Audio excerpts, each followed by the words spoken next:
Thank you, Israel. I think I can take off from where Israel concluded. So this is basically the last 1 year. I think we have spent the time trying to make this a reality, meaning bringing SONiC to a VOQ chassis. My name is Ishwaran Bhaskaran. I'm part of the Arista Networks team, and along with lots of help from Microsoft, the Nokia team, Broadcom, of course, everybody came together to make this reality. I'm happy to say that we actually have this an EFT version of this working already in the lab now. So let me all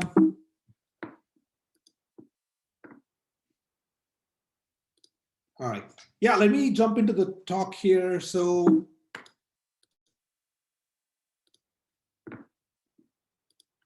yep. So we heard Israel talk about the VOQ architecture and the new side concept of a system port. But if you zoom back out, and if you see what's going on in the chassis, we have a supervisor or a control card, and we have a bunch of line cards, and we have a bunch of fabric cards. Now, I mean, this is not new. Like, there have been other implementations where SONiC has run in a chassis. And so just to introduce some terminology here, what we are calling as part of this effort is the SONiC instance running on the supervisor is going to be called the supervisor SONiC instance, or SSI. And the line card is going to be called the forwarding SONiC instance, or the FSI. And the line cards are the CPUs, so they run a SONiC image. But in this implementation, the fabric devices aren't running Ethernet, or they aren't they are so as you heard from Israel's talk, so they aren't super smart, if you will, right? They are a fabric that reliably works. So they don't have a CPU controlling them, so they're all managed by the supervisor. And another interesting thing here is that on the line card, sometimes you may have multiple forwarding chips. In those cases, we will need multiple, what we are calling here, ASIC instances, which is a group of containers that manage a single ASIC. And to facilitate for the line cards to share information among themselves, we have a new Redis instance called Redis chassis that's running on the supervisor, and it hosts the chassis AppDB that will be used by the line cards to communicate with each other. That's sort of the overall picture. If you look at what's going on in the supervisor itself, it's a normal thing. Like, it's going to be used to manage all things like fans and power supplies, and how to supply power to the line cards. It hosts the management interface with the connectivity to the outside world, and the line cards may or may not have console ports and management networks connected directly to the line card. In those cases, the supervisor is going to multiplex the connections to the line cards. And that's sort of the overall activity of what the supervisor is doing here. And to really manage the fabric devices, we just assume about, we leverage the multi-ASIC functionality, so that there will be lots of instances of this database, Arc agent, and SYNCD groupings in the supervisor, and they will manage each fabric device. And the only thing that we had to change here is to add this notion of a fabric port in Arc agent, and that allowed us to manage the fabric devices without much change on the SONiC side. So that's the story on the supervisor SONiC instance. The other interesting thing that's going on in the supervisor is this new Redis instance called Redis chassis, which is where the chassis AppDB is hosted. The way this starts up is we have this new chassisdb.conf file packaged per platform. So when SONiC starts up in the supervisor, we can say that, okay, start chassisdb is 1, and the IP address where the chassisdb, where the Redis chassis has to be started up is given here. The actual implementation may vary. Different vendors may have different internal networks within the chassis, but as long as the line cards also have access to the same internal IP address, then we establish connectivity from the line cards to the chassis. Line cards to the chassis AppDB here. And the database config.json in the SONiC instance running in the line cards is going to be populated with this chassis AppDB. It says it's a new instance, Redis chassis, and Redis chassis is available at this host name and this port, and that's how we establish connectivity from the line card from the FSI's ORC agent to the supervisor. If you remember, Israel mentioned about how we need to have a new concept of a system port. And what that really means is that all the line cards in this chassis have to be configured in a consistent manner. What that means is that some things like switch ID and the MAC scores and the system port ID need to be carefully constructed and fed in to each of the line card here. So that's what you will see here. And the expectation is that the config DB will be populated by the user or whenever the switch is brought up appropriately based on actually what's going on in the chassis.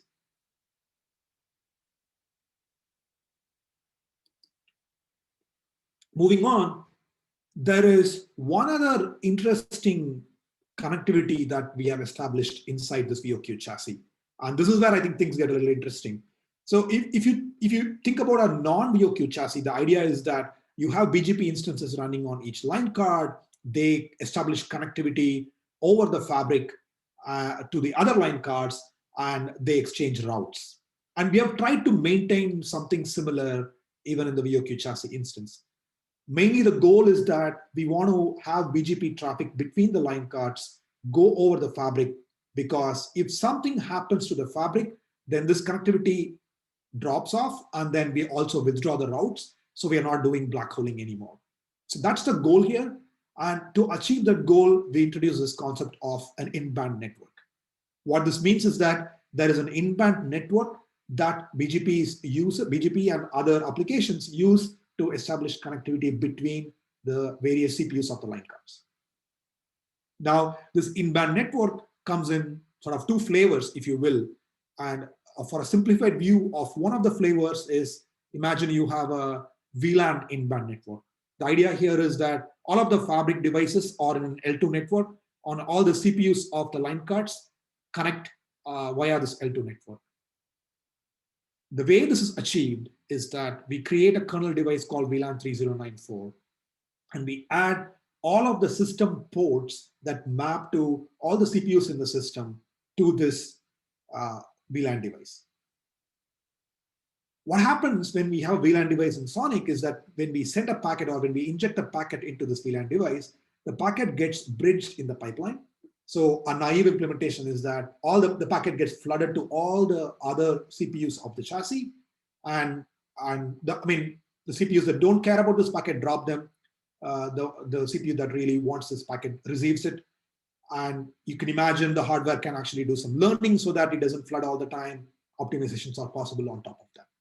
And BGP connectivity is established this way. So you imagine there's a BGP daemon running here, BGP daemon running here. They are connected via this VLAN device to the other between each other.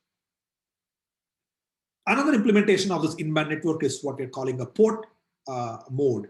And in this mode, you can imagine the in-band port is created in the hardware as well, along with the kernel where there is an in-band kernel device. And the idea is that this port, you can imagine this to be like a front panel port, except that it always recirculates the packet back into the chip. So it gets any packet injected into the in-band kernel device, gets sent out of this front panel or sort of pseudo front panel in-band port, comes back in, gets routed into the correct destination or whichever CPU port it needs to go to. And this is how the BGP connectivity is established between the two CPUs. Now, I mean, we don't have a lot of time to go into this at length. We probably should do a whole another session sometime in the future, but there are lots of interesting implications on what it means for in-band VLAN or in-band port mode and how applications behave within the chassis and what's efficient and what's easy to implement and so on. We won't get into all of that today, but feel free to ask questions or offline questions or have further discussions later.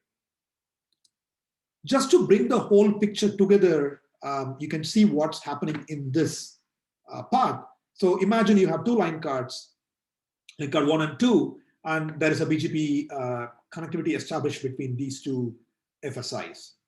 And each of them have an external neighbor that's advertising routes to this BGP instance. For example, if you follow this line, the BGP peer 10231 advertises a prefix, and it says, okay, it's reachable via me, right? And when this happens, line card 1 or the FSI 1 learns that 10231 is a neighbor. What it does at that point, it basically it populates the global neighbor table, which is in the chassis app.db. It says, okay, you have a neighbor 10231 and it's reachable via Ethernet 1 and the encap index is 2000. The reason why we need all this, I think we can get into more detail on the VOQ architecture and why it's required, but this is the information required by SI to be populated in the global neighbor table. This reaches line card 2, and line card 2 now knows that the neighbor 10231 is available and it's reachable this way. Sort of in parallel, you also have this BGP instance advertising a prefix 10010/24 is reachable via 10231. And this goes via IBGP, and which means this next hop is preserved. In line card 2, we want to install this route 10010/24, but the next hop is 10231, and we know that 10231 is reachable using this information from the global neighbor table.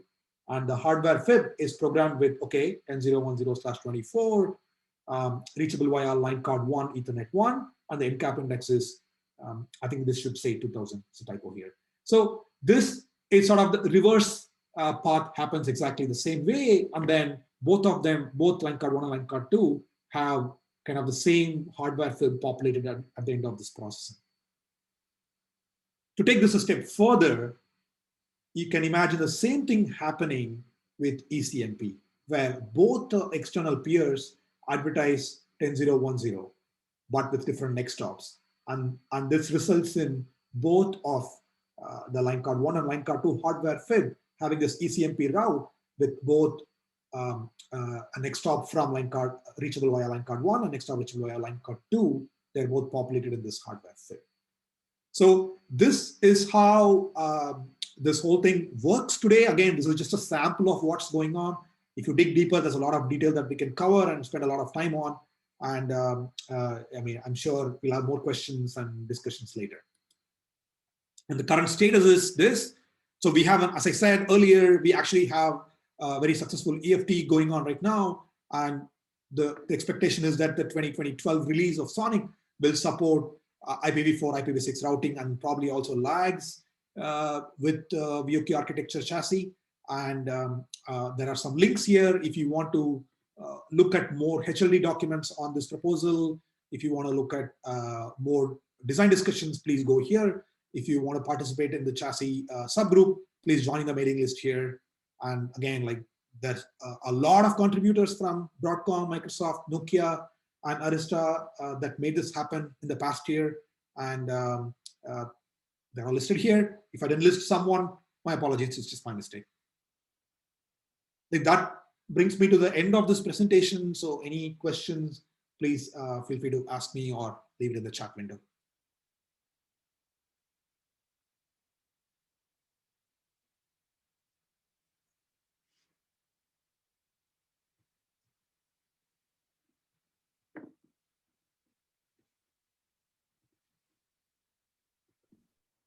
Are we seeing any questions, Shin or Rupa, for Esmaran? No, I am not seeing any. Okay.